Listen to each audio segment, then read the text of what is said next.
Well, as interest rates have finally begun to drop, many of you might be looking to finally buy that car. So joining us is Carl Brower with IC Cars to explain how these dropping rates are impacting both the new and used car markets. Thanks so much for being with us. Great to see you, Carl. Okay, I'm not hearing him. If we can make sure we've got his audio.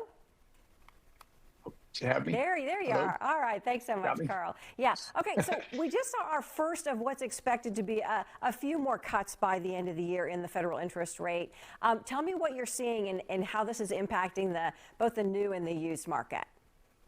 Sure. I mean, that's the tricky thing with interest rates. If they go down, people tend to do more shopping and buying, and maybe the dealers realize this and maybe the prices go up because you end up still paying about the same or a little less on your monthly payment with the lower interest rate.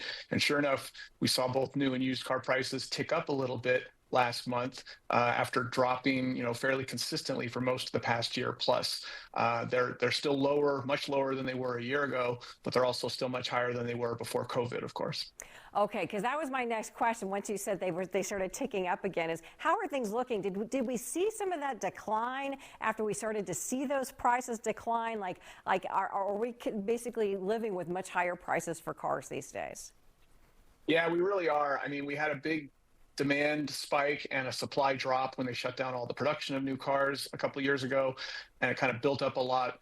Picture like a dam with a bunch of water building up. We finally got a release with all the cars being produced again, but there's a lot of demand still pent up.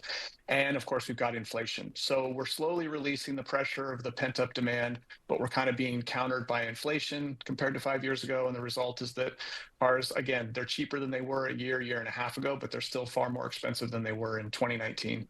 Are you seeing any particular deals out there, any types of cars that might be a good buy? So electric cars on the used market have really come down. They don't hold their value real well on the used market, which means if you're a used car shopper and you're looking for a couple-year-old electric vehicle, now is a good time. Now you're seeing some decent deals on them, and they look like they're stabilizing. I wouldn't have told you to buy one 6 months ago because they were still dropping aggressively. They seem to be stabilizing now. So a used electric vehicle, probably a good deal right now.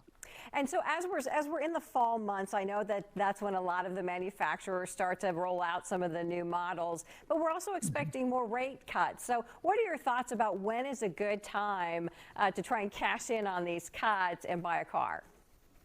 Sure. What always happens is the next year's models are coming out. We're going to see the 25s arriving at dealerships now, which means if there's leftover 24s, you can sometimes get a better deal. And like I said, electric vehicles on the used market, on the new market, maybe like sedans, SUVs are still the popular thing. So you're finding some new sedans that are going for lower prices. And if you need a smaller, fuel efficient sedan, there's not a lot of demand for those necessarily. You should be able to get a better deal on those right now, especially a leftover 24.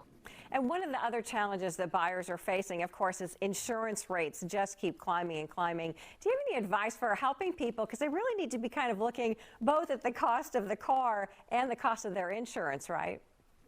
100%. And I've heard some crazy stories about people who bought a car, didn't even think about it, and then when they got their insurance estimate, they were not happy.